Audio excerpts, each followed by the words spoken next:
Deixa eu fazer um negócio diferente. Alguém falou pra mim que esse trabalho ia ser fácil, que não ia ter problema. Sempre falo. Eu não sei por que eu acreditei. Não é, professor Ron?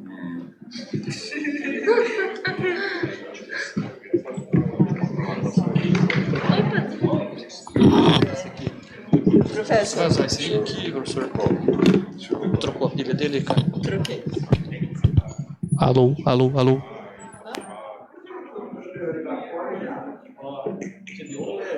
Mas, professor, isso aí tá com pilha nova.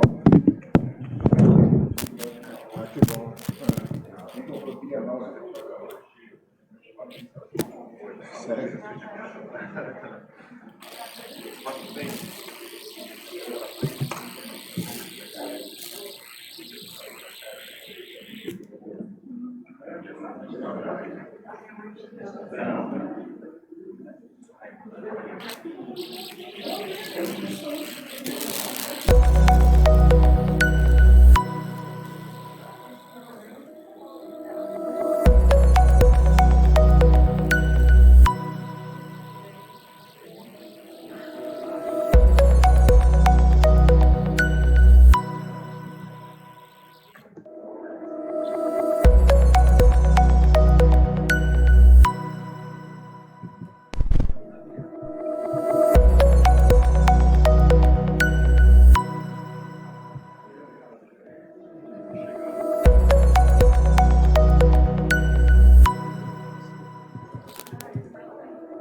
Tem que ser no rosto.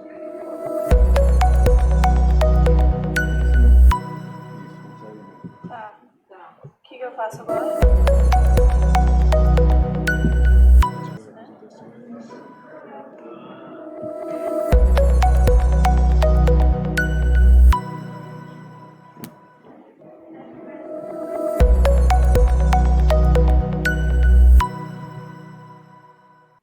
Eu vou precisar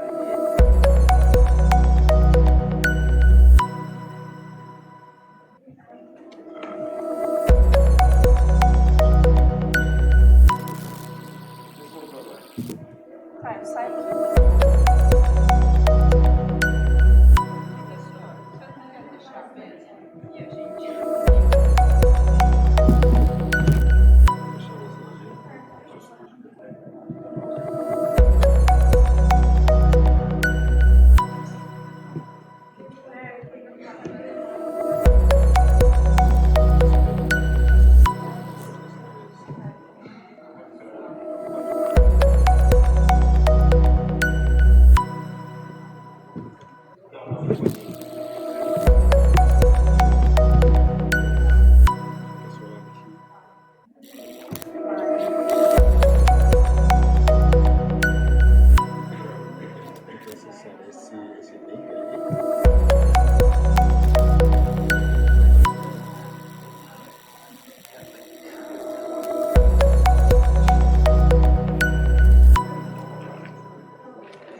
Okay. Always with emotion. Professor? Oh, Consegue? huh? I think so, yeah. Não? Yeah. All right.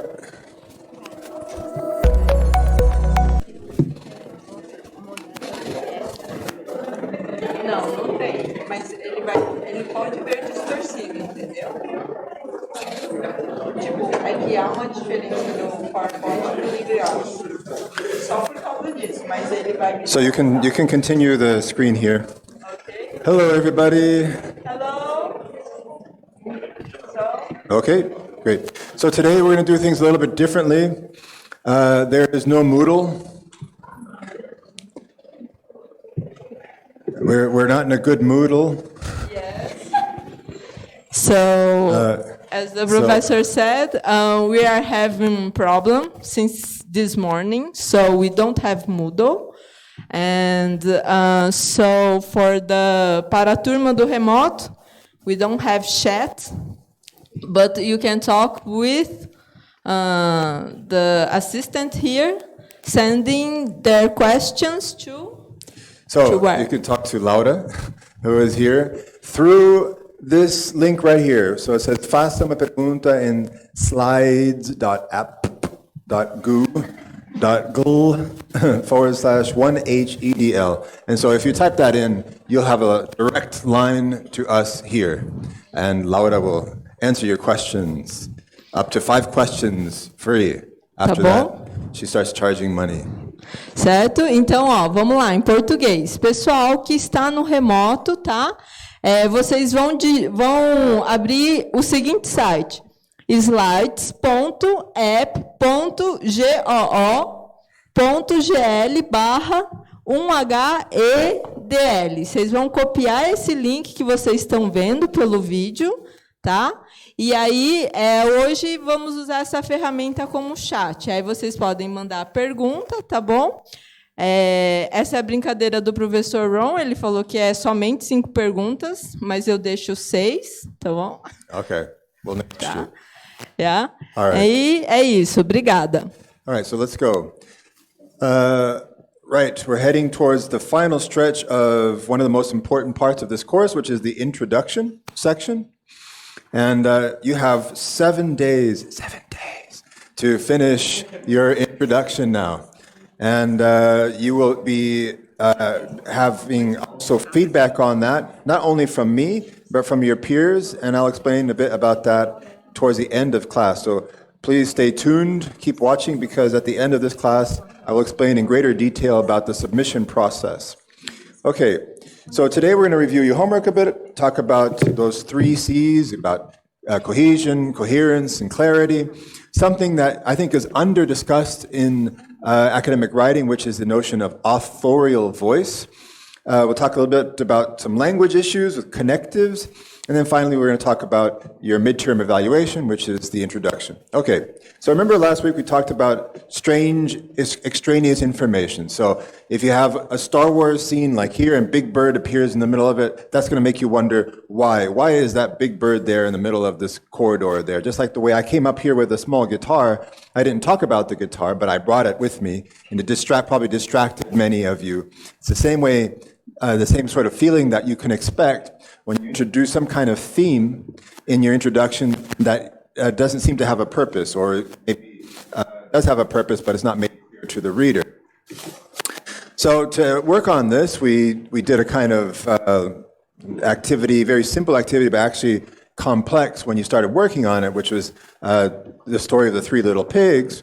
And this was the story of the Three Little Pigs, the kind of messed up version. If just to recall, the story was the original bad version was there were three little pigs of different ages. There was a wolf nearby. They needed to build a home. The first pig decided to build a house of straw. The second built a house of sticks. Its name was Porky. The third pig took longer to build his house. His house was made of bricks. Bricks are more expensive material. A hungry wolf came to eat the pigs. The pigs hid inside their homes. The wolf easily blew down the first house. It took longer to blow down the second house, but the wolf did it. And the third house was made of bricks. It was impossible to blow it down. Even though this is a very oversimplified and somewhat exaggerated case, I do read many, many introductions that kind of read this way, where it's not clear what the most important information is. It seems to jump from one topic to another, and it's not clear how the information connects to each other, how one bit of information connects to the next. So, as we looked at briefly last week, one of the bits of information that doesn't seem to be important or is somewhat extraneous is this idea of ages. So as a reader, if you read, there were three little pigs of different ages, you think, ages. Okay, so this must be a key word subconsciously. This must be something important. Something about ages could matter. If it doesn't matter, then don't put it in there. Its name was Porky. Why is the name Porky important? Probably isn't. In this story, I don't think the name matters that much. I think in the original story, I don't know if their names, but the name Porky, I think, is extraneous information here. It can distract. A lot of people left this in, but this is that was just an awareness-raising activity, so you can begin to feel, on a very simple level, how you need to really be careful with this when you write.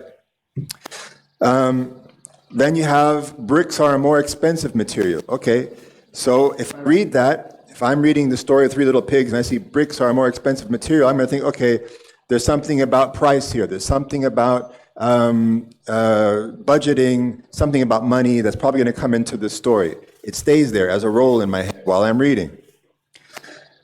And then you have this other information that doesn't necessarily seem to connect. So there were three little pigs of different ages. There was a wolf nearby. Okay, but what is the relevance of that? When the reader, probably in your head, you understand the relevance. Since you're all familiar with the story, you understand the relevance. But if I am not familiar with the Three Little Pigs story, and I read, there was a wolf nearby, I think, okay, why is that mentioned here? Why is that mentioned here? And again, even though this is an exaggerated case, it's not completely off base, because as I've said a few times already in this course, what happens? You, master's students, you, doctoral students, you spend 2, 4, or more years working on one piece of research, or that maybe one piece of research that encapsulates a lot of mini-studies, but doesn't matter. You think a lot about that. You're eating, sleeping, drinking, eating, that breathing, that research for a long time. So stuff that is here that seems obvious to you isn't that obvious to the reader. And so this little, there was a wolf nearby. If you're familiar with the story, okay, yeah, you understand that there's relevance. But if you're not familiar with the story of the Three Little Pigs, this will make you think, okay, why? How does this connect to the other information? Then the wolf comes up again at a later stage. A hungry wolf came to eat the pigs. Okay, there are two questions that come up here. So again, what's the relevance of the pig of this wolf? Maybe, but also, is it the same wolf? So there was a wolf nearby, and then again, a hungry wolf came by. Is it the same one? There's a lack of cohesion here. Are we referring to the same one?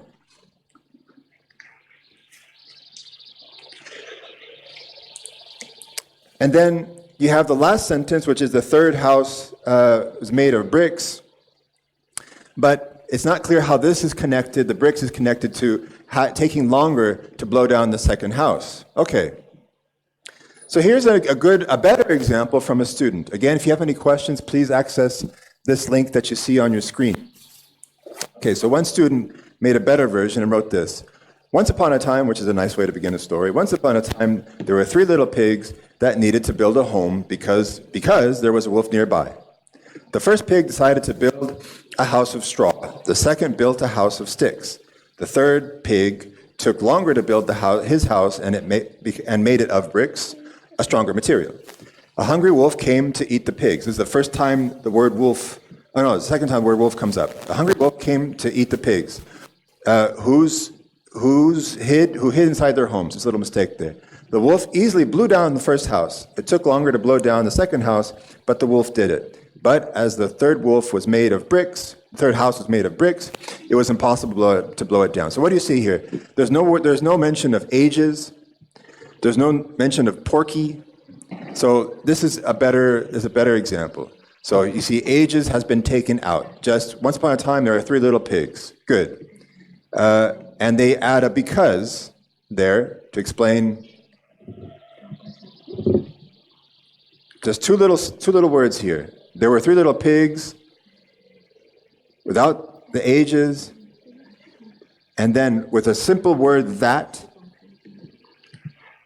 connects that sentence. There were 3 little pigs that needed to build a home, and then with a simple word because shows how the wolf relates to the need to build a house. Very simple fix, yet complex, as many of you saw, because many of you didn't identify that as a problem. Okay. Then the idea of a stronger material is brought up without making it too much longer, and therefore also makes the sentence makes the whole idea have more logic, and the person also takes out the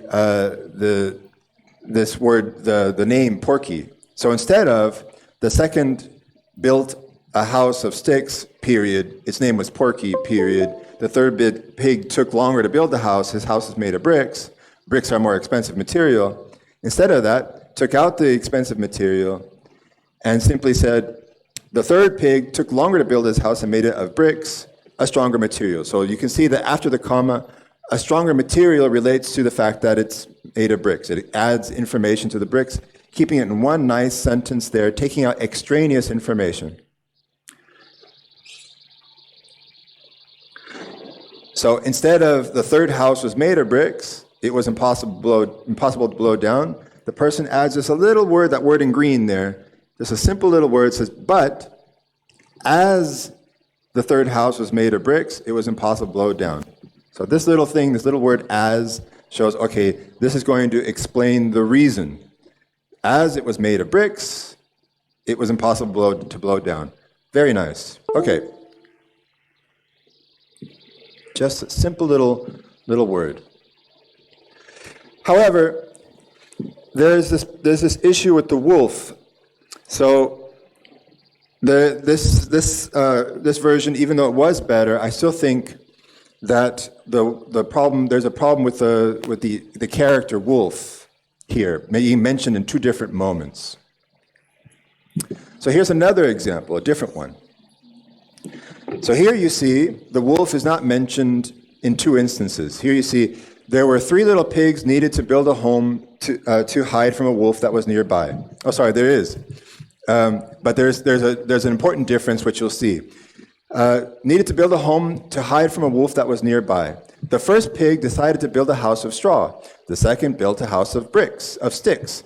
The third pig built a house made of bricks. The hungry wolf came to eat the pigs. So why is this different? Because of one simple little thing, which is in the second instance, they use a definite article, the word the. It may seem like something really silly, something very small, but yet it's a powerful little cohesive device. Whereas the first mention of wolf, you notice, is a. 3 little pigs that needed to build a home to hide from a wolf that was nearby. A wolf. We don't know anything about the wolf yet. In the second mention, they say, the hungry wolf came to eat the pig. So we know that because of they're talking about the same wolf. You're going to see later today in today's class how that word the is actually maybe even more important than you imagine. And also because those of you who speak Romance languages, so Spanish, Portuguese, French, you use the word the in a different way than we do, or that's typically used in English. And even though it's a very subtle thing, it can make a difference in terms of cohesion. Okay, so then continuing. All three pigs hid inside their homes. As the first house was made of straw, again you see the word as here. As the first house was made of straw, the wolf easily blew it down. It took longer to blow down the second house, but the wolf did it. The third house, however, was made of bricks, so it was impossible to blow down. Okay, so again, this person took out any idea of ages, didn't need that, and added the word that, as the first author that I showed you did. So there were three little pigs that made that connection good. Needed to build a home, and then one little simple word. To. Don't need in order to, just to. That's great. Three little pigs that needed to build a home to hide from a wolf that was nearby. Great. Then, instead of the pigs hid inside their homes, the wolf easily blew down the first home. It took longer to build the second. So here you have instead a nice little adverb here. As the first house was made of straw, so that means, okay, they're going to explain this is the reason. As the first house was made of straw, then the wolf easily blew it down. And then finally, the third house, small word, was made of bricks, and then another small word, it was impossible to blow it down. So here, the author chose to use simply the word however, the third house, however, signaling despite that.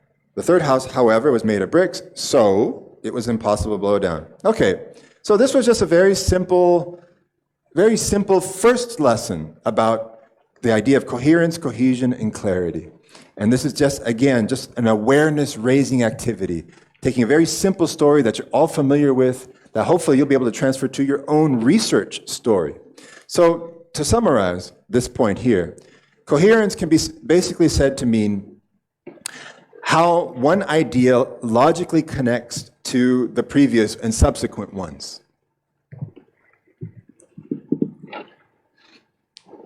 So this is a question you should ask yourselves as you're writing, or when you reread your own writing.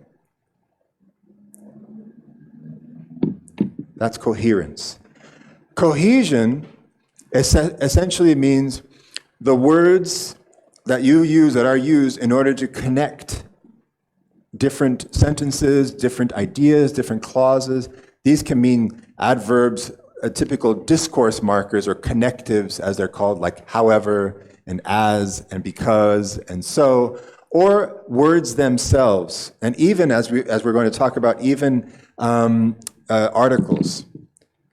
So that's cohesion.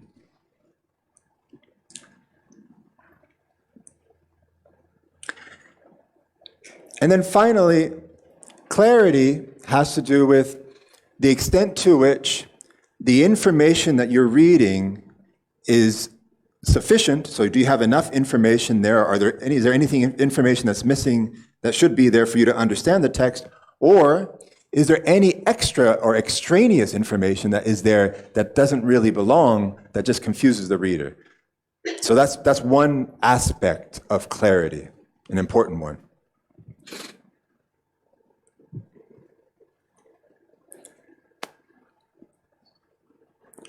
So you've seen this example before. I've told you the example about these two sentences. I live in Curitiba. I have many umbrellas. Well, for you who live in Curitiba or have lived here for a while, are familiar with Chuvitiba, then you understand that the connection here, it rains a lot. You can, as a reader, of course, you could infer this information, but it shouldn't really be the reader's job always to do that. You don't want to necessarily leave it up to chance that the reader would guess this information. And what happens is that, as again, if you've been working on one piece of research for a long time, sometimes it's hard for you to remember that you have to explain things. And this is even aggravated further when you try to squeeze too much information from a thesis or a dissertation into an article. And you get a lot of extra information in there that doesn't necessarily belong. So I asked you to look at an introduction. This is we'll look at the one in Portuguese first. some of you, about half of you looked at the English ones, the other half looked at the Portuguese one. We'll start with the Portuguese one. Sorry if your Portuguese is not your native language. So, it's not mine either. So in this one, they were looking at Peroba Rosa, and the title was Associação de Fusarium e Phomopsis com sementes de Peroba Rosa. Okay. And the article was chosen as an example because under many candidates that existed, because it was an example, a typical example, and not an uncommon one. It's a common example of where information lacks some aspect of cohesion, coherence, and or clarity. So here you have, just like the wolf in the pig story, you have mentions of the wolf, but not necessarily clear understanding of how the one mention of the wolf connects to the other mention of the wolf. Here you have two mentions of extinction. You have that this espécie se encontra ameaçada de extinção, so is threatened by extinction, threatened with extinction. And then in the second paragraph, you have a espécie corre perigo de extinção. It's risking extinction again. And so you have probably seen this before, maybe in your own writing or other people's writing, where you think, didn't I just read this before? Wasn't this mentioned already earlier? And so it's not clear, okay, is this a new thing? Or how does it relate to what was just mentioned already? Or is it repetitive? And it can confuse. In addition, you have this verb ocorrendo, which occurs in sentence initial position, which is allowable kind of in Portuguese. It doesn't really happen that way in English. And this is kind of vague as well in terms of how does this connect? What is the cohesion here? How does this connect to previous mentions? What is called the anaphoric reference? And then finally, you have this também foi enquadrada como espécie de. And then, so you're not necessarily sure which one they're talking about. So there were a couple of interesting suggestions about how to improve this. So with that ocorrendo issue, just a simple little que there, que ocorrendo makes the link. Okay, so this ocorrendo is referring to these formações, nas formações que ocorrem, formações montana e submontana que ocorrem nas regiões sul, sudeste. So this connects that to that mountains and sub-mountains, I guess. I'm not quite sure the translation of that. And then you have another change, em função do seu alto valor comercial. So like with the wolf story, the use of as, so as there was a hungry wolf nearby, for example. So this is because, em função do seu alto valor comercial. So now we say, because it has value, a espécie corre risco de extinção. Okay, so it's worth money. People want it because it has commercial value. Because of that, then it is in danger of becoming extinct. So that was better. You also have in the original text, after the first sentence here, poucos estudos são realizados no Brasil para determinar a qualidade sanitária e fisiológica de espécies florestais nativas. And then, the next sentence, de forma geral, as sementes dessas espécies apresentam baixa germinação. It seems like another idea. It's like with the three pigs story, kind of jumping from one idea to the next without a clear understanding of how does one thing, you're talking about the quality, and then you're talking about low germination rates. So it's not clear how those two things necessarily connect, or at least it wasn't clear to me. So here you have a student who tried something different. So after this thing about talking about plantas ameaçadas de extinção no Paraná, in the first paragraph, Then they add, na busca pela preservação da espécie, it's like, in order to preserve the species, nós deparamos com outro problema. And then it's like, okay, now we are shifting gears.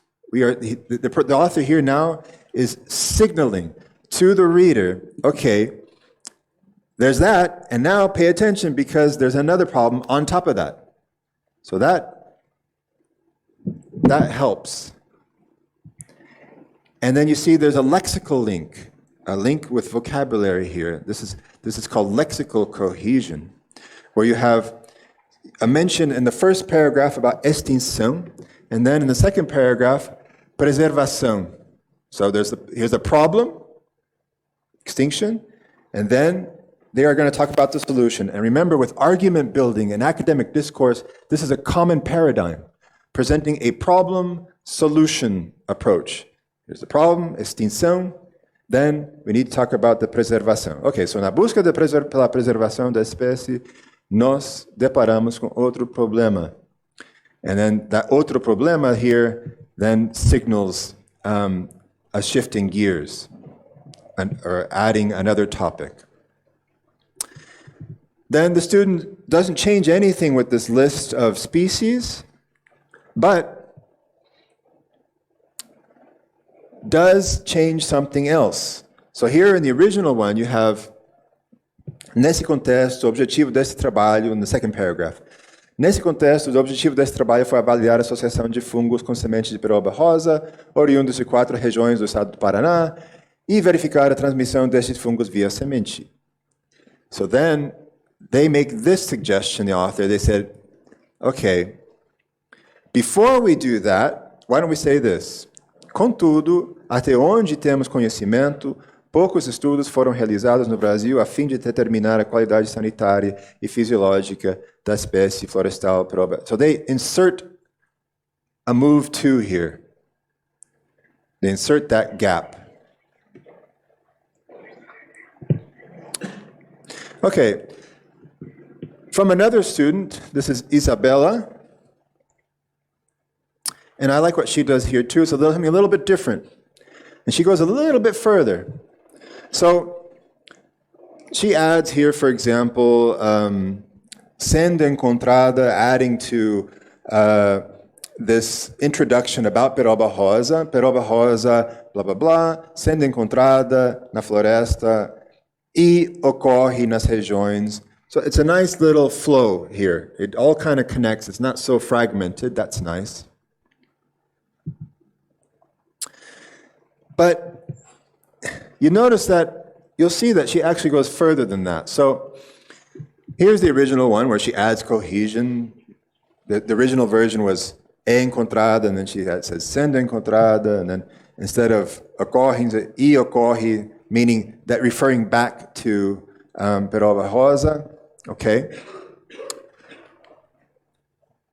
And she also deals with this here, the 2 separate species in extinction.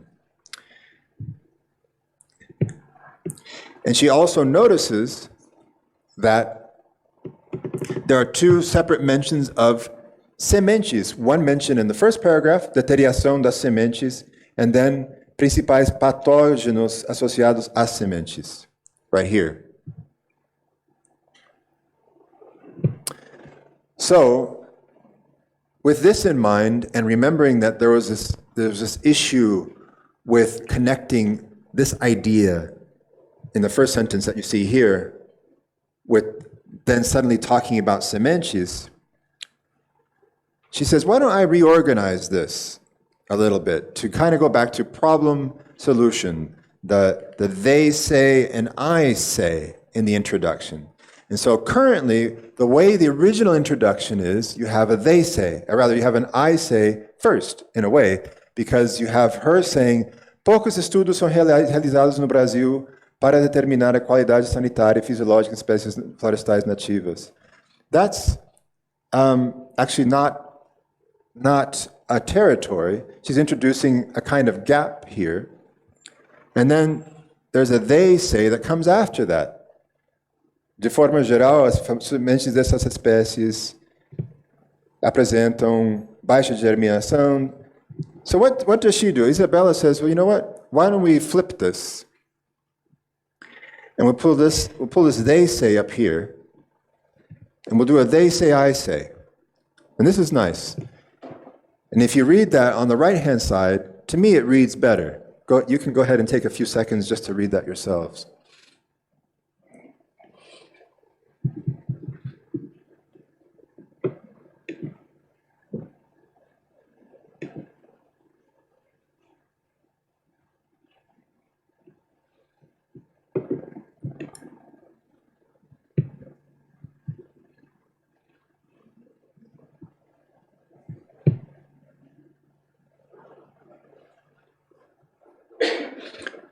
So I think that was an interesting reorganization.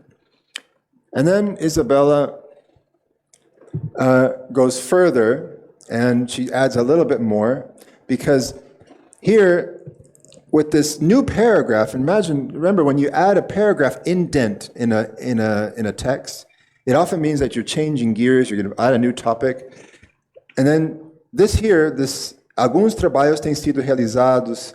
One could wonder, okay, is there a new topic here being generated? When in fact, Isabella notices that this is a problem and instead puts this here and adds this simple word here to make it all flow better. So here you have a reorganization with a they say and then an I say with a nice cohesive device, this connective here, and then it flows better. Poucos estudos são realizados no Brasil para determinar a qualidade sanitária e fisiológica das espécies florestais nativas, porém, alguns trabalhos têm sido realizados com o objetivo de determinar os principais patógenos associados às sementes. And there you have sementes now connected. And then she adds this here at the end. No entanto, a falta de trabalho sobre fungo associado às sementes de peroba rosa. Therefore, nesse contexto, right? So of course, I mean, Isabella did this, and it took a few days to do this. I don't know. She didn't have the same amount of time you had to do the assignment, but actually was able to identify pretty quickly that there were some problems and did a pretty good job. There was also the English introduction. This one was ecological aspects of carrion associated beetles in an urban fragment of Atlantic forest in southern Brazil. So this is a study that looks at how do insects help us identify, basically, I think, how long a body has been lifeless. And the original introduction, they start like this. Studies of the ecological aspects of necrophagous fauna are essential for better understanding of decomposition process and may allow the extrapolation to human models. Okay, so there's a lot of information here. You'd have necrophagous fauna, and then you have decomposition, and then something about human models. And so you're looking for, okay, what is the focus of this?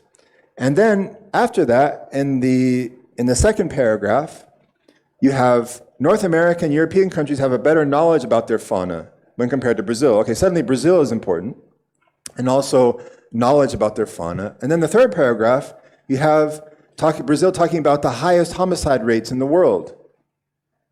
You think, whoa, wait, all of a sudden this has taken a forensic turn. This is now suddenly CSI. So what's happened here? And of course, all of this connects. If you're this student, if you are this student and her or his advisor or their research group, of course you understand the connection, but it's not immediately obvious if you've never seen this work before. So, one proposed reorganization of this was this. Starting with the problem solution. First sentence. Brazil has one of the highest homicide rates in the world. Okay, so this is the context. This is the territory. This is the reason why we're looking into this, because there are so many homicide rates, it's worth looking into forensic tools. And then, after that, studies of the ecological aspects of necrophagous fauna are essential for better understanding of the decomposition process because essentially homicide is so common. That's one way of reorganizing it. So, getting back to this problem of trying to fit too much information into a paragraph or leaving out information, which is part of the clarity, I'd like you to have a try at something. So, I came across this passage recently from a real manuscript, and here is the sentence. This is not for this class, it was for a publisher sent me a manuscript for me to review. So, it says, and this is adapted so you don't identify the real manuscript. So, in 2011, following a major curricular discussion, the University of Tijuana, which is not a real university, UT community recognized the need to solve the problem of low achievement standards in English language. This situation was later reported in an empirical research by Fulano, 2014. Recognition led to a directive to increase UT internationalization processes. Although international contacts within Latin America may have been well established, non-sufficient contact with non-English speaking countries was evident. Okay, so now I'm going to give you a task, you here in this auditorium, and you who are doing this online. My challenge to you is this. Can you make this one sentence? Can you increase the cohesion, the coherence, and the clarity of this very short paragraph by making it one sentence? I'll let you give it a try. I'll let you try it, give about 5 minutes to try it, and then when you're finished, I'll invite you to submit it. You can submit it, if you like, using this link here, or you can use Go Formative. Do you mind if I dig in here? What do I do with my glasses here?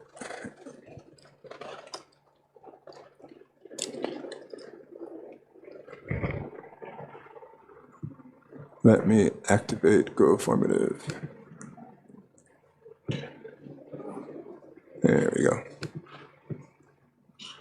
And open. And open. And open. Okay. Yeah, okay, so now it is open.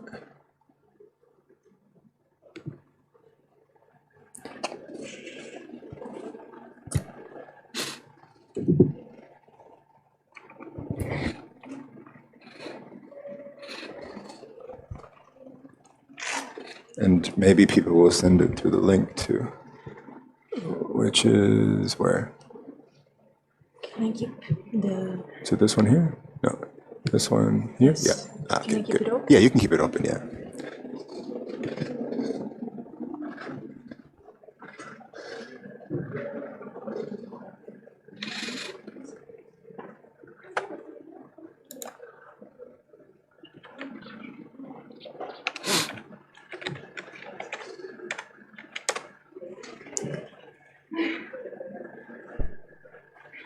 Oops.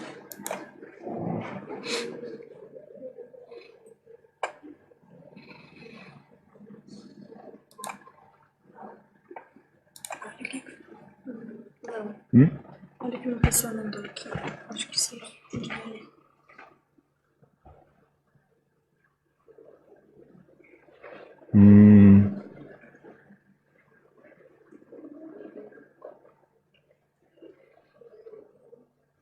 Okay.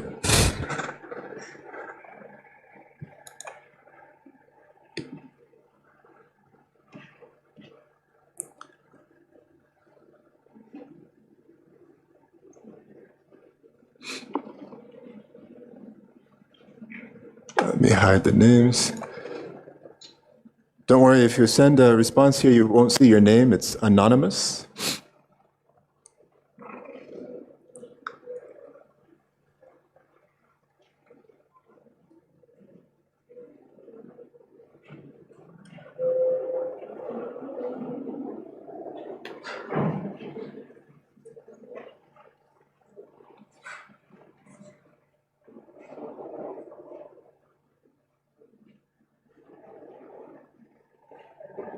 you can write back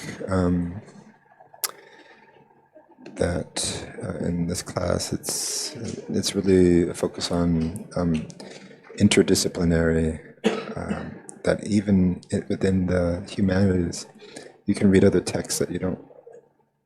I can read a text from somebody else in the humanities, and because of the specialized area, I'm not necessarily going to be able to deal with it. And in this class, everybody's going to have to be able to read everything. Yeah. And the research actually shows that people benefit from being this interdisciplinarity.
Seria legal fazer um de de humanas também, né?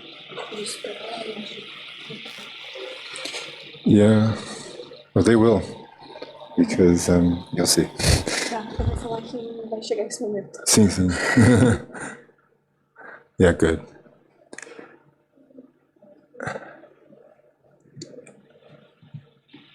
Okay. So, a lot of you have had a chance to give it a try, or at least think about it. And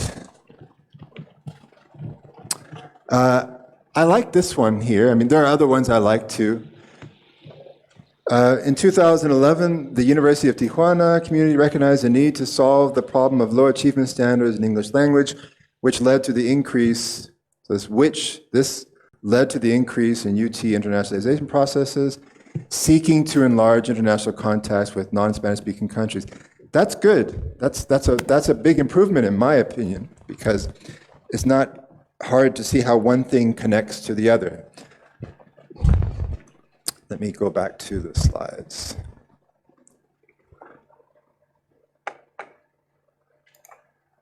Okay, so here's what I did when I looked at this manuscript and I suggested changes. You'll see what I decided, or what I suggested to the author was this. So here's the original version. This information here, this whole sentence, this situation was later reported in empirical research by Fulano. In my opinion, why make such a big deal about Fulano's research? Just, you know, if it's cited, then likely it is an empirical study, and then just put his name in there. And we're going to see in a little while in this class why I think that's especially important. So that you don't need to have all of this here, This situation was later reported in empirical research by Fulano, just Fulano, 2014. That's who you're citing. If you wanted more information about this, there's the empirical study. Go to the bibliographic references, and you'll see you can get more information about Fulano's research there.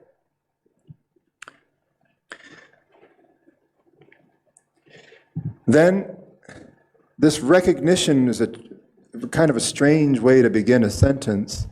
So I like that student I showed you, whose example I showed you earlier, did a good job of just adding which led to a directive to increase UT internationalization processes.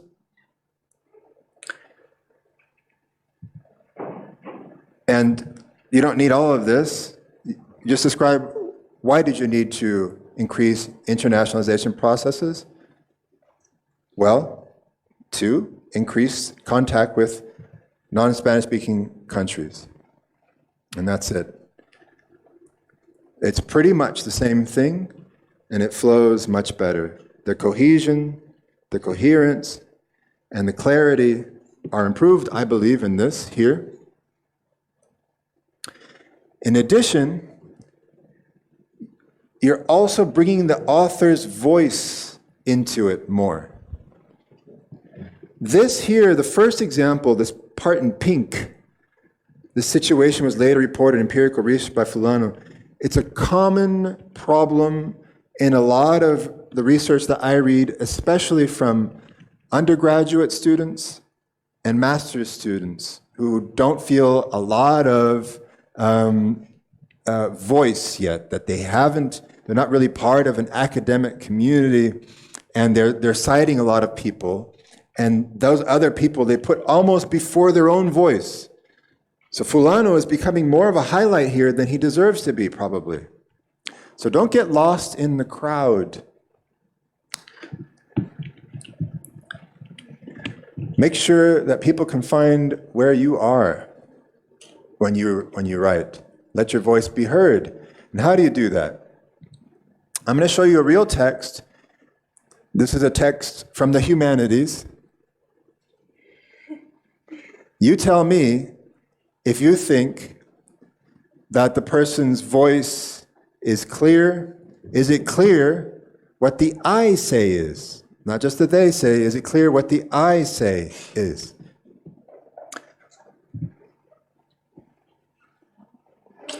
And you don't have to necessarily even be able to read all the words here. But I'll read a little bit for you. Introdução. Várias têm sido as definições acerca de deficiência visual. No entanto, segundo a Organização Mundial de Saúde, a cegueira para fins epidemiológicos é definida como uma acuidade visual inferior a 0,0520 something 400 até a ausência de percepção luminosa. Segundo Reis 1, first reference, 80% das informações que recebemos ocorre por meio de estímulos visuais. And then next paragraph. Corroborando com o autor supracitado, na carta IAB 2, dizem... Okay. Next paragraph. Paulus et al., Padula e Spungin, Brody, na carta IAB, Guiten and Hall, afirmam... Blá, blá, blá. Next paragraph. Segundo Paulus et al., vírgula, badadada. Next paragraph. Segundo Amaya e de Cabrera, Lord e Menz, badadada. Next paragraph. Os estudos de Amaya e de Cabrera constatou diferença. What do you notice? What is happening here? The authors are foregrounding the other authors. The author of this paper, or the authors of this paper, are foregrounding the authors, the voices of other authors. They're putting them in front and center. They're putting the spotlight on them in each paragraph as the first thing you read. So this is not really they say, I say. This is more like he said, she said.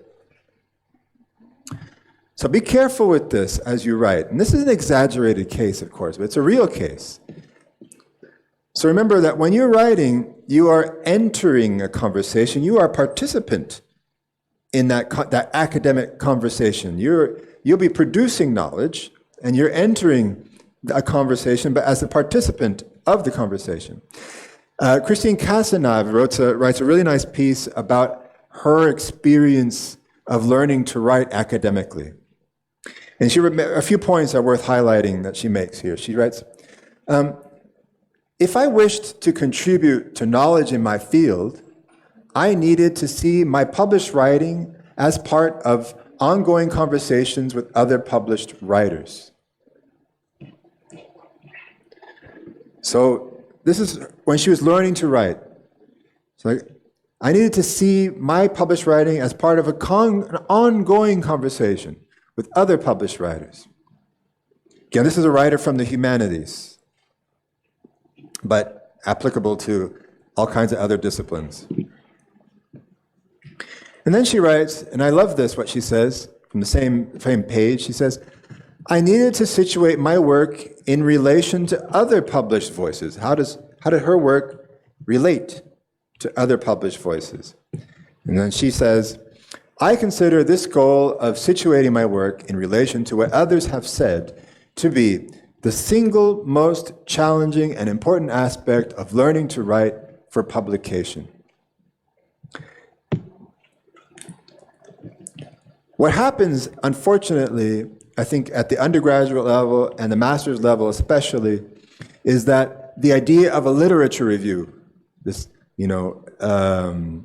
revisão de literatura or embasamento teórico or whatever people call it in their monografias or their theses and their dissertations, many times they report feeling that the purpose of that is to show how much they've read. And to some extent, in those textual genres, that is the case.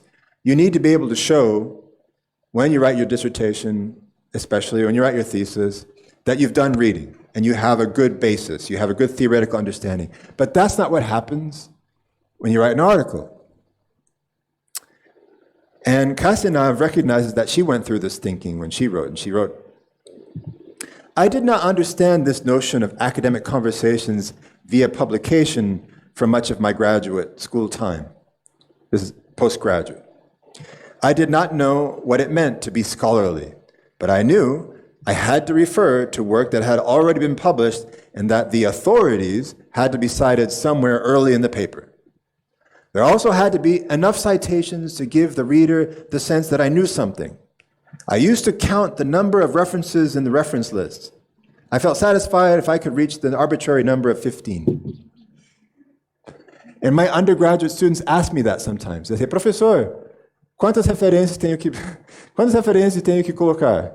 Oh, I don't know. 1, 100. And so part of that is understanding what the references are there for.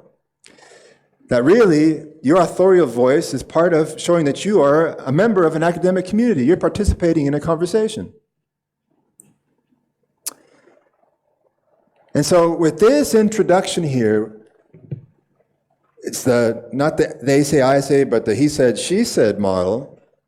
How could you let the author's voice be heard? So, for example, here, segundo Reis 1, 80% das informações que recebemos ocorre. And so all of this, instead of putting the author first, maybe instead of doing this, and in the same second paragraph, the same thing with even using the word author to really highlight the other author, corroborando com o autor ao ser citado, this here, instead of doing that, maybe you could start with the information that you want to give to the reader. So this was a suggestion I made for this manuscript.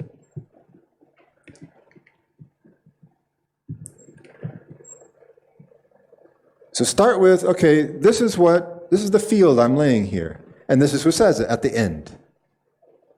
No need to put the other authors there in such a highlighted way.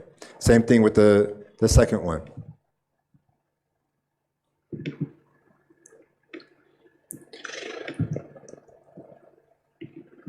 Here again, highlighting the other authors. Instead of doing that, you see references number 3, 4, 5, 6, 2, 5, 5, and 2, and 6. You could, well, something like this, maybe.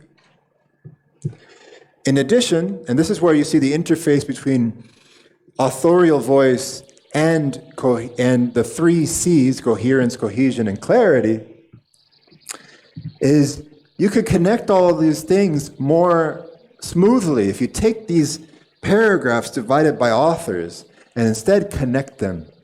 So something like signaling move number 1, establishing territory. Research has shown that, clearly signaling you're establishing territory. Research has shown that 80% of the information that we receive happens by way of visual stimulation, blah, blah, blah. At the same time, or furthermore, there is evidence that, I think at the same time actually sounds better here, there's evidence that people with visual challenges don't process information the same way. There are 3 ways, according to literature, there are 3 ways, and then you cite the literature in a recent study, and then build this argument this way, without foregrounding the other authors so much and connecting it with you, the author, in the middle of it.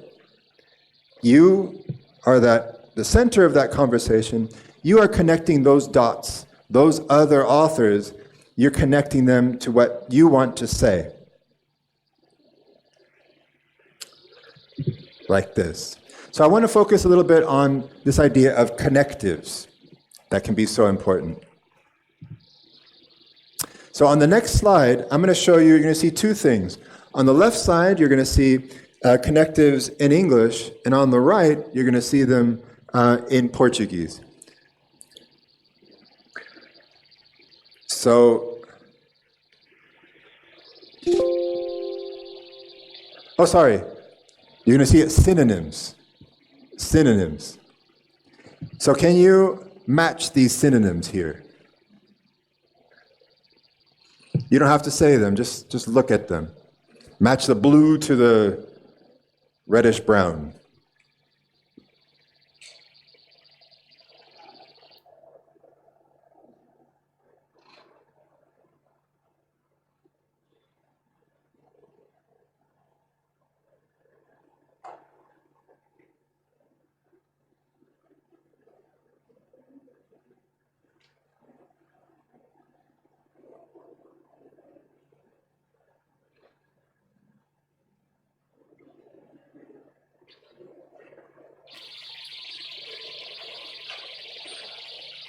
All right, we're going to get to the Portuguese versions of these in a bit, but here are the answers. Or let me ask you, so what is another way of saying however? Yet, therefore, good, thus, furthermore, moreover, similarly, likewise, as well as, in addition to, and on the other hand, at the same time. Okay, these are little keywords that many of you learn maybe in academic writing and English classes that you've had before, but now I hope that you understand why we use them a little bit more. We use them because of the 3 C's. A lot of people think who are learning academic English that if you use a lot of these, your writing will sound more academic. Maybe, but actually there have been studies that have shown that non-native speakers tend to use these more than native speakers because I think, in many cases, they might believe that these words make them sound more academic, but really it's more of a chicken or the egg thing. These words, these phrases exist because of the 3 C's, because the author wants to show the connection between ideas, not just to use them arbitrarily. And they're used different in Portuguese, and sometimes it's hard to think of a good translation. But obviously the notions of coherence, cohesion, and clarity are important in Portuguese too. I was just remembering something, a kind of a parenthesis. It took me a while to understand the coherence, the cohesion of things and the coherence of things in Portuguese when I first arrived in Brazil. So for example, for some reason, and I still don't quite understand why, here when people close the car door hard, I heard a few times people say to me, "Você não tem geladeira em casa?" I didn't understand the connection between the door closing and me having a refrigerator at home. I heard it a couple of times. At first I just thought it was an anomaly, that maybe I just misheard something, but then I heard it again. And I have asked people for explanation. I still don't quite understand what the purpose is of this. But one of the funniest examples was when I called somebody on the phone, and then the person said, "Ron, você não morre mais." When I called the person, they said, "Ron, você não morre mais." And I thought, whoa. You know, good. Something you know that I didn't know about? It scared me. But then later on, somebody explained to me why people say that. So that's interesting. I still don't quite understand that one either. But translation is tricky. So, for example, in Portuguese, what would you call this? So many people here just said chafariz.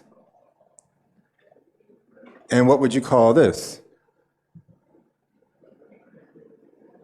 A fonte? But you wouldn't call this a chafariz. It would sound strange to you. But in English, I would call this a fountain, and I would call this a fountain. There's not a separate thing for that. So synonymy is something that is tricky, something that is the same word in English, maybe have different words in Portuguese, and vice versa. There's one site that I recommend to look for synonyms, but again, you have to remember to do your detective work. When you look for synonyms, be careful with them, is this website here, OneLook. OneLook.com is a dictionary website that brings together, it's free, it brings together a number of different dictionaries, some learner dictionaries, some specialized dictionaries in the medical areas, philosophy and law, for example. And it has a number of things that electronic dictionaries usually do, looking up definition, you can hear the way a word is pronounced. But one of the best things it does, in my opinion, is if you put in a word here, like for example, the word therefore, if you write therefore in this search page, when you look for the definition, it also gives you on the right-hand side of the web page, it'll give you an option to look for words similar to therefore. And here you can see there's a ton of them. But of course, you have to do a little detective work to make sure that that is the word that you want. This is important in order for you, obviously, to have other options, not repeat and say the same things over and over again. Here in Portuguese, the next slide, can you find a connective that repeats?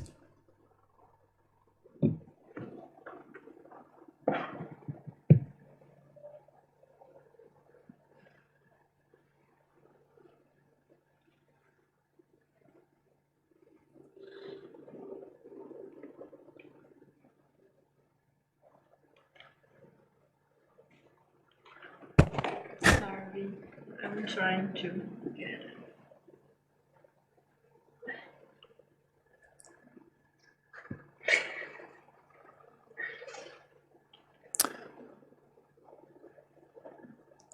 Okay, you may have noticed this relação em relação a com relação a respeito a. And in English, you might know the word regarding.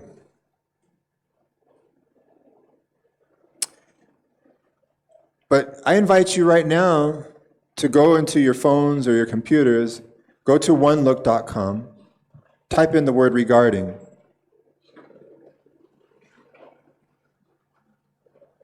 And then scroll down And you'll see that there are a number of options there for you. Suggestions of synonyms. And here are some of them here. With respect to the, in terms of, concerns regarding, surrounding. These are nice little options that you may not have thought of without the help of electronic resources. And remember that you have other electronic resources that you can use in that detective work. So to look for the grammatical behavior of these, you have Skell. Of course, you can go back to your corpora, the corpus that you have with Antconc, and see the way regarding is used there in your individual areas. And of course, you can click on the keyword in context, that node word in blue, and find out more information. And this is a good way of, when you go back to the data, of seeing, okay, what is the best way to use these words? It takes some work, but it's worth the trouble. Let's look at an example of the word therefore. Now, therefore is mostly used by non-native speakers, I notice, as the beginning of a sentence. You see that here, that it often appears as the first word in a sentence, as it happens in Portuguese too. But if you notice, if you look at what collocates with the word therefore, what most commonly occurs with the word therefore is and. And you might be wondering, why does this collocate so much with therefore? And if you click on and, you see this.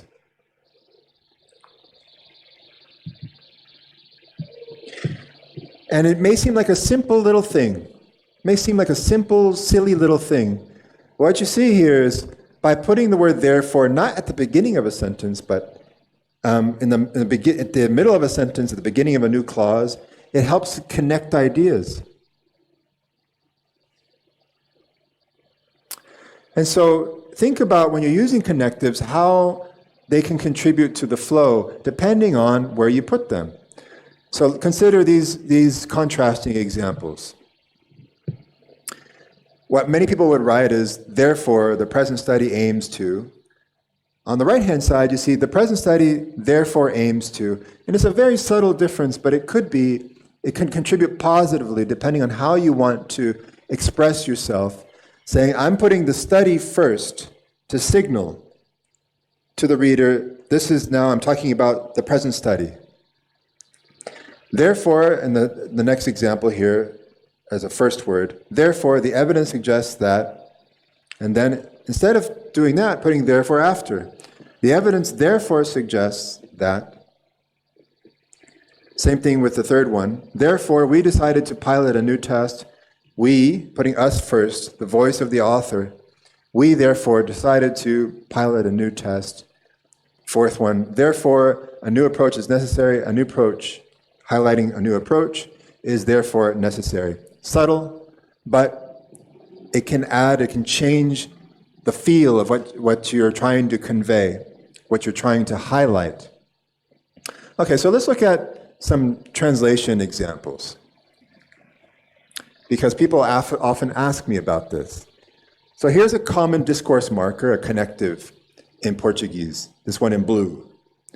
A fração pirolinhosa obtida com a carbonização de madeira pode ser utilizado para diversos fins. Sendo assim, este trabalho. And in the abstract, the original abstract, they wrote in this sense, but I'm not comfortable with this translation myself, this original translation of this abstract in Portuguese. Because in this sense, to me, sounds like you're going to talk about a different sense, perhaps. That doesn't really reflect, I believe, what the author was trying to say. So I would change it to therefore. This study, therefore, aimed to test. Or, this study thus aimed to test. So let's go over some common connectives in Portuguese that people have asked me about. One of them is para tanto. Let's look at how it was translated in the original abstract here. So, o presente estudo tem como objetivo investigar a prescrição de exercícios para idosos, constante na literatura em língua portuguesa, sob forma de livros, periódicos, anais e publicações eletrônicas. Para tanto, procurou-se coletar dados quanto ao seguinte. So, and in the English one, they wrote for so much. I wouldn't translate it this way. How would you translate para tanto? I would translate, one translation is to that end. Here's an example of it being used correctly. In this paper, we show how to learn directly from image data. To encode such a function, we opt for a CNN-based model that is trained to account for a wide variety of changes in image appearance. To that end, we explore and study multiple neural network architectures. Okay, another connective that people have asked me about in English is diante. So here you have in the original abstract,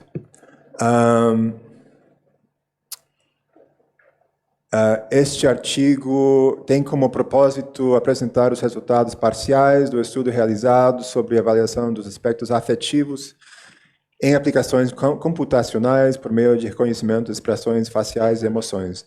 Diante disso, foi possível, através de estudos das áreas de computação afetiva, blá, blá, blá. And then what they have there is, through recognition of facial expressions and emotions, thus, it was possible through the study of state-of-the-art in the areas of affective computing and so on. So, what do you think? Is that good? I think it works. But let's look at a different use of diante disso. And remember what I said earlier about chafariz and fonte versus fountain. Here you have, diante disso, desde 2011, o governo federal vem implementando, blah, blah, blah, in the first paragraph. And in the second paragraph, you have, diante dessas considerações, este estudo teve objetivo. So, in this case, the thus really reflects a kind of whole scenario that they were talking about earlier. And instead of saying thus, I would suggest that another good possibility is the expression in light of or in view of. So if you take this expression, this part in Portuguese, diante dessas considerações, este estudo, you could say, in light of the preceding discussion, or in view of the preceding discussion, in light of the aforementioned, in light of the above, therefore, the study aims, another option. So a few things that are problematic sometimes and people don't realize because they're translating maybe literally or they're thinking of Portuguese, is one of them is uma vez que, which a lot of people mistakenly translate as once. So look, here you have a real example where they write, os resultados indicam que os fragmentos apresentam potencial para atuar como fonte de propágulos no processo de restauração das áreas inseridas na fazenda. Contudo, a capacidade pode ser limitada uma vez que os fragmentos apresentaram blá, blá, blá. And then in the English version you have, nonetheless, the capacity can be rather limited once the fragments show different characteristics of other Araucaria forests. And this is a problem why?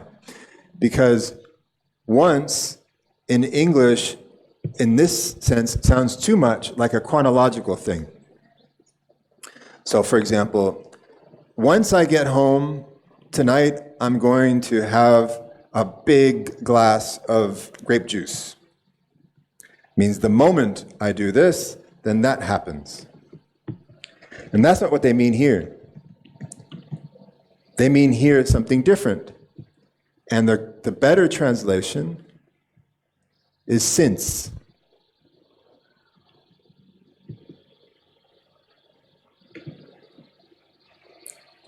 Or, as we saw with the wolf and the 3 pigs, as.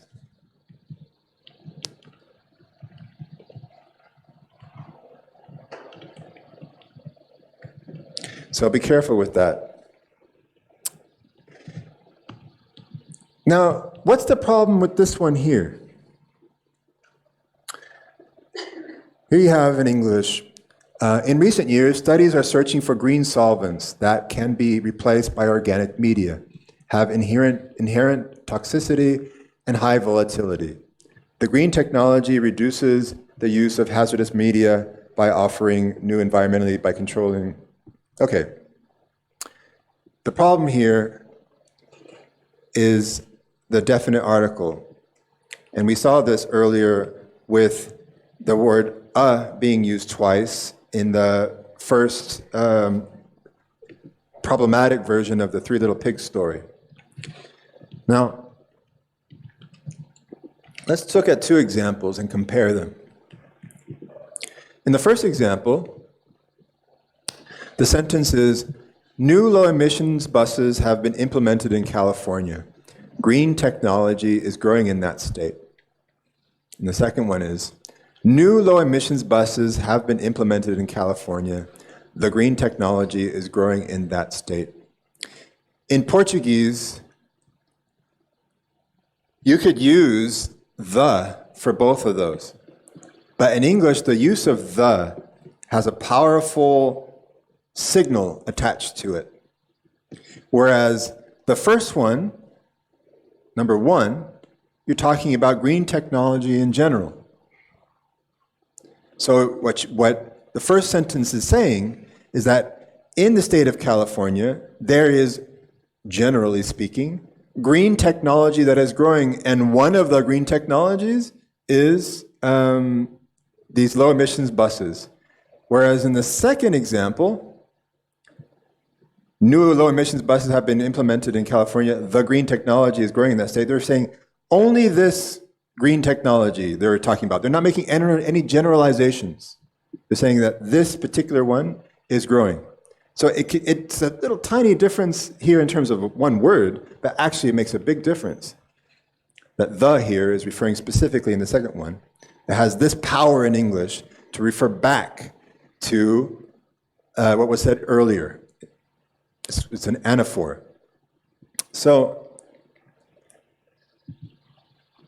when you see, as many of you will tend to write, a sentence, when you look at your own writing and you see that you've written something like this, introduction, the hypomineralization, also called opacities, and as a reader of English, I look at that and I think, which one is he talking about? That's strange to start with, the hypomineralization. Which one is he? It seems like he's referring, or she is referring to one specific one. Now, of course, here, since it is the very first paragraph, and I know that the person who wrote this is a Brazilian speaker of Portuguese, I understand that it's just a mistake. But if you had this in a different paragraph, the reader could want to go back and look at what the person was referring to earlier. And so it's just one more thing to be careful about. All right, we're going to finish this class with 2 things. We're going to do a little quick quiz for you guys, and then we're going to talk about how to submit your introduction assignment. So we're going to go to Kahoot.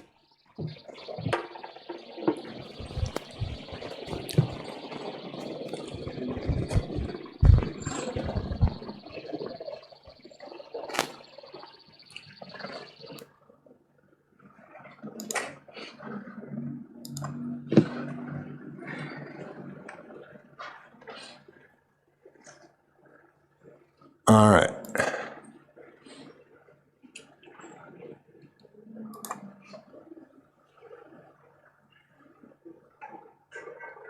All right, here is your game pin, 721270.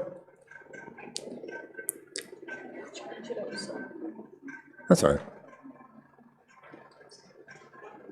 Gives a game show atmosphere. Yeah. Without the big prizes.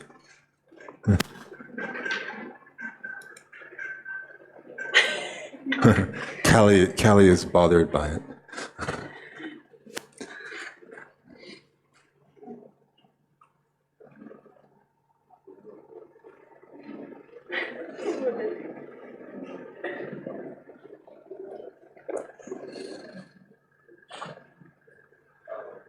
Lula libre.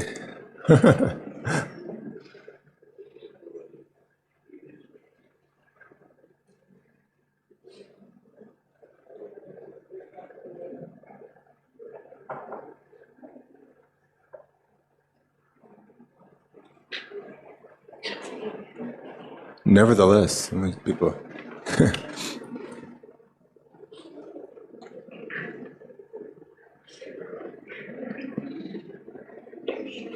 There's Baby Shark again.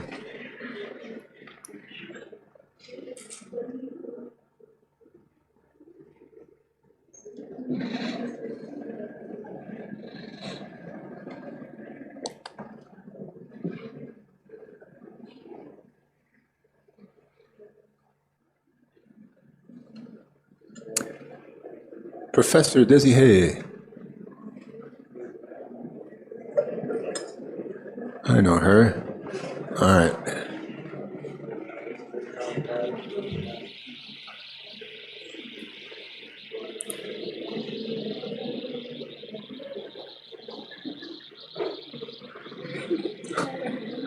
I didn't realize I could actually exclude people here. Oh, it feels so powerful.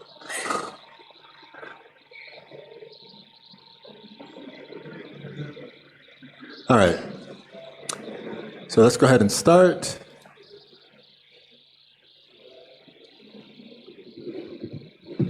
First question.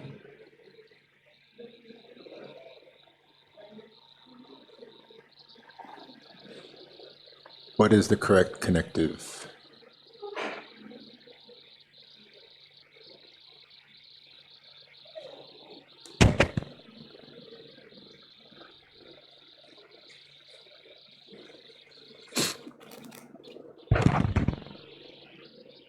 All right.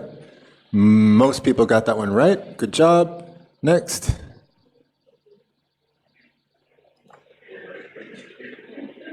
Somebody, yeah.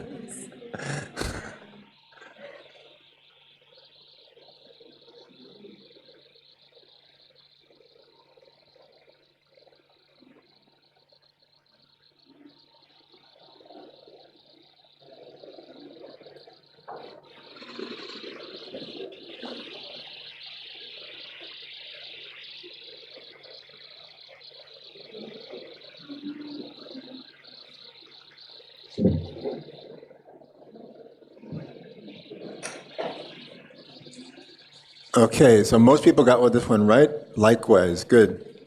If you write in addition, then you're not making the right connection, because the first idea is about Trump's popularity going down, and so is Bolsonaro's is going down. So you're saying in the same way, in the same fashion, likewise, it's the most appropriate connective there. Obviously, thus doesn't make any sense, because that would mean that because Bolsonaro's popularity is going down, then Trump is facing impeachment or something. Okay. All right.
All right, yeah, the vast majority of people got this one correct. Good. So, this situation needed investigation. In order to investigate to that end, we sampled the soil. Okay. And which one is correct?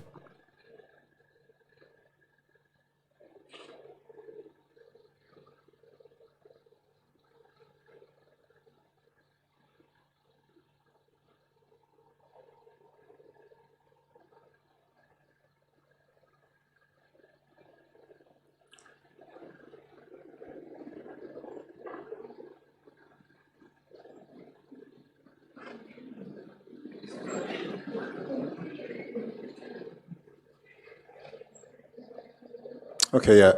So the blue one is grammatically incorrect, right? There's an agreement problem with the blue one. The red one sounds strange because if you say the electricity, it sounds like one specific kind of electricity, which is unlikely.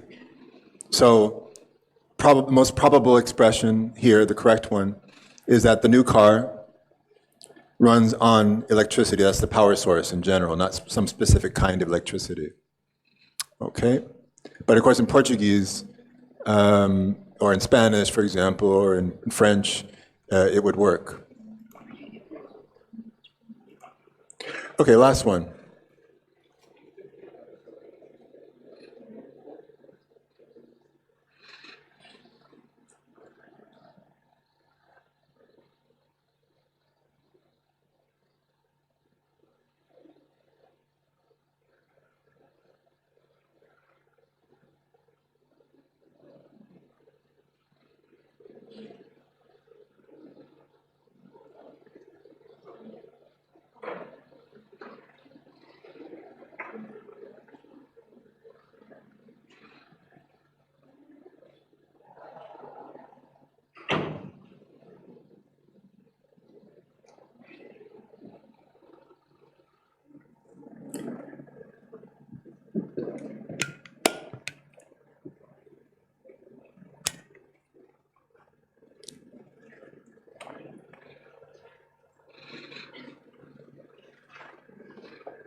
Okay, this one here, actually all are correct. This was just the purpose of this one was to show you that all of these synonyms, they basically say the same thing, and it's a way for you to remember that this kind of connective is good for you to go back to like one look, like I mentioned earlier, so that you have a number of options to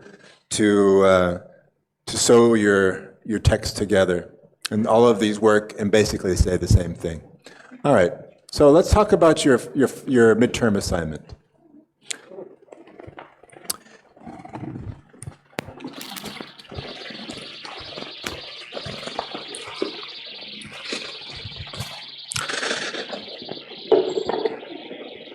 Okay. This year we're doing something a little different than we did last year. And we're asking you to submit your introductions to this website here. So you're going to go to peergrade.io/join, and you're going to have this class code. I hate to have to give you constantly different class codes for different things, but there's a good reason for it in this case, at least I think so, which is that first of all, this is going to make it easier for us to be able to keep track of your submissions. But more importantly, in my opinion, is that this system here, actually, the best thing about it is that it redistributes texts in the same way that an academic journal would distribute manuscripts for peer review. So what that means is that when you submit your assignment, your introduction, you will also be assigned through this system in a random way to other introductions that you will have to give feedback in. Not grade. I'm not asking you to grade them or evaluate in that formal way. Just to look at other people's work, to see what they're doing, and for you to help them look at it and say, yeah, it's good, very clear, I see what you're trying to do, or, your purpose to me isn't that clear, and that will be part of this assignment. Because as I've said, throughout this course, when I said at the beginning of this course, we want to make writing not just about you sitting in front of your computer and looking at your computer screen, but also sharing your writing with others, and as we did in the last class, getting the experience of having other people look at your work to get feedback on it. And this is one way of letting that happen automatically. The good news is, just like with the peer review process with academic journals, your feedback is anonymous, so you don't have to worry about any consequences if that person happens to be your friend. So a few things to point out here. First of all, the focus of this assignment really is about the points that we've focused on so far in this class. So all of the things that we've covered so far, including the cars, doesn't necessarily have to be cars, but showing that where your research is, where your research space is in the introduction, making sure that you have a clear intention and clear purpose in your introduction, that you've considered the title, that you've considered the 3 C's, the coherence, cohesion, and clarity, and your own voice as an author. These are things that will be part of your formal evaluation, part of your grade. The assignment itself can be any length, even though that's a dangerous thing to say. Any length could mean, a whole book. But in essence, the important thing is that I don't want you to think that your introduction has to be very long.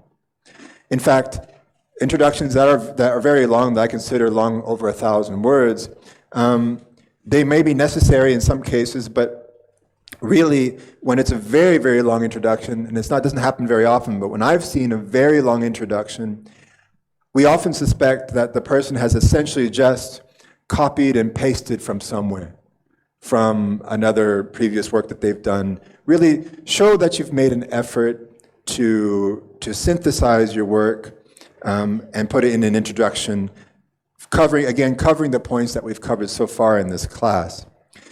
We don't care so much at this stage if you are using correct grammar or if you're using even correct vocabulary necessarily. We're looking at the bigger issues, the larger ways that you're constructing the discourse in the introduction. So don't worry if you haven't sorted out exactly which references to put in, or if you haven't really sorted out exactly what your data will be. Simply signal that you've understood in this class the main moves and the most important points in terms of clarity and coherence and cohesion and so on. That should be part of the introduction. Therefore, if you want to submit your introduction in Portuguese, that is absolutely fine. We care more about that you show that you understood the content of this class than the language per se. You could even mix. I have seen people try to intersperse English inside their Portuguese. That's fine. Right now, as I've said before, we don't do other languages really. It's just those 2. You do have to submit to this website that I mentioned earlier by Wednesday night.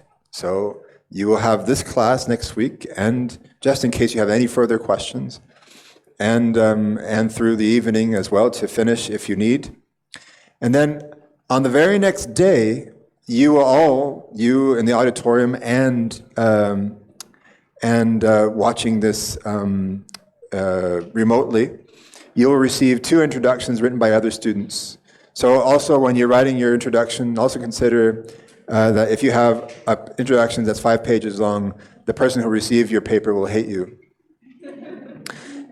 Your impressions of these introductions will be due on October 23rd. So you have ample time to read and give feedback, and there is a structure for you to follow. It's actually a lot easier than you think. And you will not receive your feedback. You will not see the feedback from others until you have given feedback on other people's introductions. The system is already set to do that. You will also receive, of course, feedback, detailed feedback, if you write in English, also from us, including correction, and you will receive a formal grade. But before that, you will already be seeing feedback from your peers. That's a part of this assignment. On our website, rather, I should say on my website, so the class page of my website, you will see that there's a form. Let me show you really quickly on the website so you don't get confused.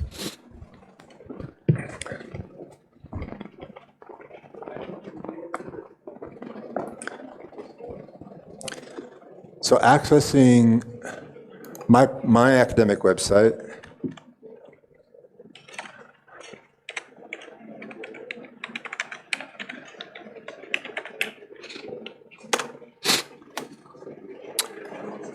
go to classes.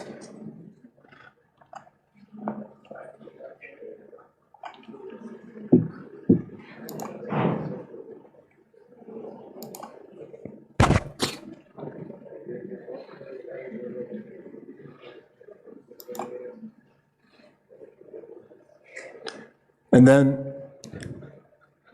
on the right-hand side here of the class page, there are three things that should point out here. One is this avaliação submission form, avaliação critérios, and then this is the website to submit. So please write your introduction on this form. So you just click on this here, avaliação.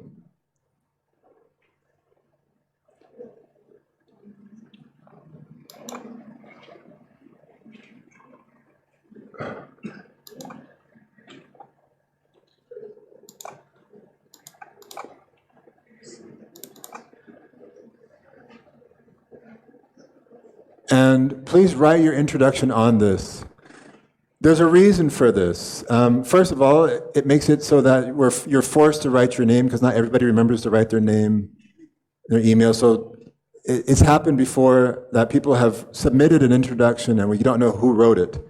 And that's takes a lot of extra work for us to hunt the people down. It also forces you to remember to write your title here. And finally, it's also a way to force people to write in Word, because some people, in some disciplines, people tend to write their articles in latex or latex, and that can be hard for people who have never used that system before. So this kind of forces you to write it in Word for now. Then the other form here, this is also on the website that you will be submitting your introduction through. You can see the criteria for grading.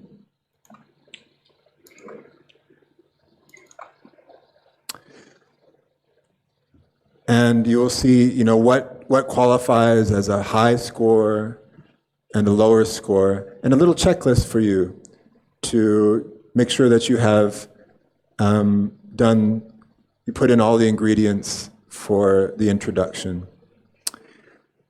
And as I mentioned, it's here, the website, to submit your introduction. If you click on that,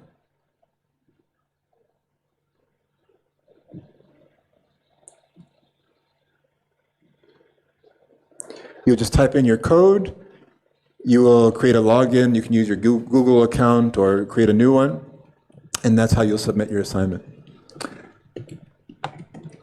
And that's it. In the meantime,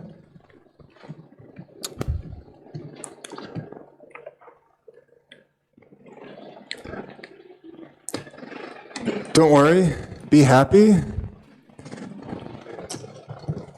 You probably hate me now, but you'll love me in the end. After you're done with all this, hopefully it'll, it's better to do this now than, make mistakes when you're actually having to write an article and submitting it to a journal. And just also keep in mind that you have people here to help you through email and through CAPA as well, which you can book time with if you really need someone to talk to about your writing. All right, well, good luck, everybody. Thank you. See you next week.